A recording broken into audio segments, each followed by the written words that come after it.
of my socialites and celebutants across the country and beyond.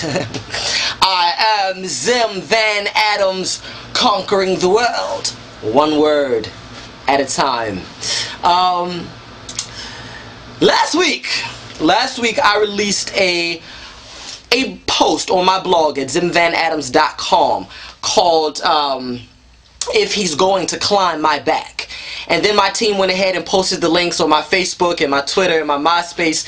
And, you know, the post received quite a bit of feedback from a lot of my viewers. The link was hit about 1,800 times, and we received quite a bit of feedback. And I then wanted to then come, you know, and do a video about the topic because it seems to be very popular. And I was very intrigued by a lot of the different responses, you know, and different comments that were garnered from my writing.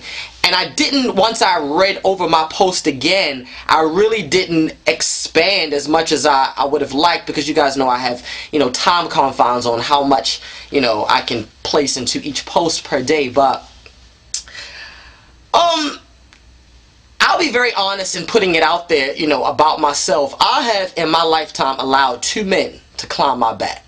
One I was with in a relationship for 4 years, and the other one I knew for 6 months before I allowed, you know, him to get that close to me.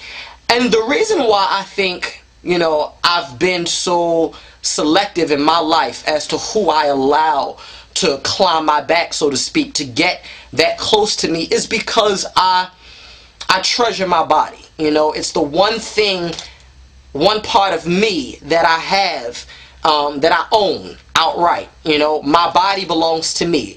And once you give yourself to someone in such a way, it's a part of you that you can never get back. You can regret it. You can wish, you know, you had never made the mistake, but it's something you can never get back. And that's why I've always been very careful. For me, it's a situation where, because of my personality, and for those of you who, you know, many of you don't really know me in real life, but based on what you've seen, I have a very strong personality. There are many sides to my character. And I think then it takes a very aggressive, strong-minded, and strong-willed man to deal with me, to sort of, you know, in a sense, overpower me in such a state to make me feel submissive to him. Because it's not very easy for me to feel submissive to other people. You know, they have to be very, very strong-willed. And I like, you know, to feel submissive to a man who is in control of his everyday life, in control of his career, in control of his family structure, in control of his household, in control of all the elements that pretty much create his life. But on top of that, you know, he really does need to be aggressive in the bedroom if I'm going to allow him to climb my back. Because I don't know how many of you have ever heard that song by Lil' Kim when she first came out. And in the rap she goes, I used to be scared of it, now I put lips to the... Yeah, well, you know, I used to be scared of it, and to a large extent, I'm not afraid to admit that in a lot of ways, I still very much am. You know, I am. And I'm like a stop and go, you know. When it's getting ready to, like, go in, I'm like a, okay, all right, go ahead. All right, no, okay, oh, all right, oh, okay, wait. Okay, go. Oh, no, take it out, take it out. No. Okay. No.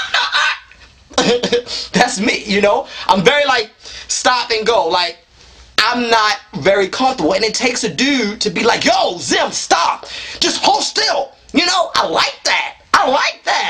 And I don't know how many of you have ever dated Gemini men, but Gemini men are the best at really being aggressive. Gemini men, Aquarius, Libras, Scorpios, and Tauruses. Those 5, as far as I've seen and I've heard from other people, are like some of the most aggressive. By day they may be one way, but when it comes time for them to be in control, Gemini men, Scorpios, Libras, Aquarius, and Taurus. Those are the 5. I don't know how many of you have had other experiences, and you may be able to share some of that in the commentary section, but that's sort of been the experience. And for me, it's not about size. You know what I mean? I'm not a size queen. I don't really care how big, how small. It's never been like that for me. You know, I'm very much and body size as well. Like I don't care about whether a man really has muscles. I like that Pharrell, T.I., Kid Cudi size. You know what I mean? I like that size. Kind of slim, but not too skinny, but like small build. You know what I mean? I like that. I like that. And my female friends are different. My female friends like very big, muscular football player type men because they like to feel very protected. My mother and my sister like that too. And if they're not really big men, they're not really small either. You know, my female friends like to feel protected. They like to feel guarded. And my male friends, a lot of time, well, the ones, well, no, that's a whole nother story. I'm not even going into it. But I'm just saying, like, for many people, straight, gay, male, female, in order for a man to climb your back, for you to feel comfortable enough to allow him to get that close to you, I mean, we all have certain stipulations and certain requirements. For me, I like an aggressive man, you know? That's the only way I'm going to feel submissive to him. And just that honestly is, to me, one of the main stipulations. And I also like to feel emotionally connected. It's very difficult for me to allow somebody inside, you know, and for me to really give myself in that way if there is no emotional connection. I want to feel like I love you and you love me, or that we have something established. And for some people, you know, it doesn't need to be any of that. Sex is sex, casual or not. Certain things I can do with certain people and it not mean anything, but when it comes to climbing my back, we need to have some type of connection. I mean, that really is how it is for me. How big you are in size, how large or small your private area, like none of that really matters. Just be able to take care when it's time to take care. You know what I mean? But I also want to share and promote, you know, the idea to especially a lot of my younger viewers who have sent me so many messages over the past week since I posted at VanAdams.com, since I posted this particular article. Please know that you are, as I stated, in control of your body. It is up to you whether you go forward with these physical interactions and allow someone to climb your back, or whether or not you say, no, I'm not ready. You can be in the middle of the act and you are allowed to say stop. That's something I didn't know in the very beginning. I didn't realize that once I allowed the act to begin that I had the power to say stop. This doesn't feel comfortable. I'm not enjoying this. I don't like this. And you can't pay attention to your good girlfriends who say, well, girl, what you won't do, girl, somebody else will. Well, you know what? You can't listen to those tricks, because they are the same Beckys who are sleeping with everybody's man, everybody's boyfriend, everybody's girlfriend, husband, and wife, and don't care. There will always be sluts and whores out in the world who, are willing to do everything for your man that you don't feel comfortable doing. But never forget this. A man respects those who respect themselves. And in the end, if he really loves and cares for you, if you're not ready for him to climb your back, so to speak, he will respect that and give you the time to prepare yourself, to work up to the moment where you are allowed, or you are willing to allow him to get that close to you. Because guess what?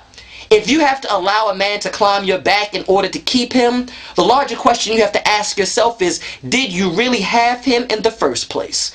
You know, ask yourself that. If you have to allow a man to climb your back in order to feel as though you have him, the larger question is, did you really have him in the first place? Share some of your experiences, socialites and celebutants. What does it take for you? What does it take for you to allow a man to climb your back? You know, and when I say that, basically in a sense of you being submissive to him sexually. What does it take? Does he have to be aggressive? Does he have to be packing? Does he have to be muscular and built? Does he have to drive a fancy car? Do you have to be in love with him? Do you all have to be in the confines of a stable, titled relationship? You know, weigh in, share. I'm very interested and intrigued by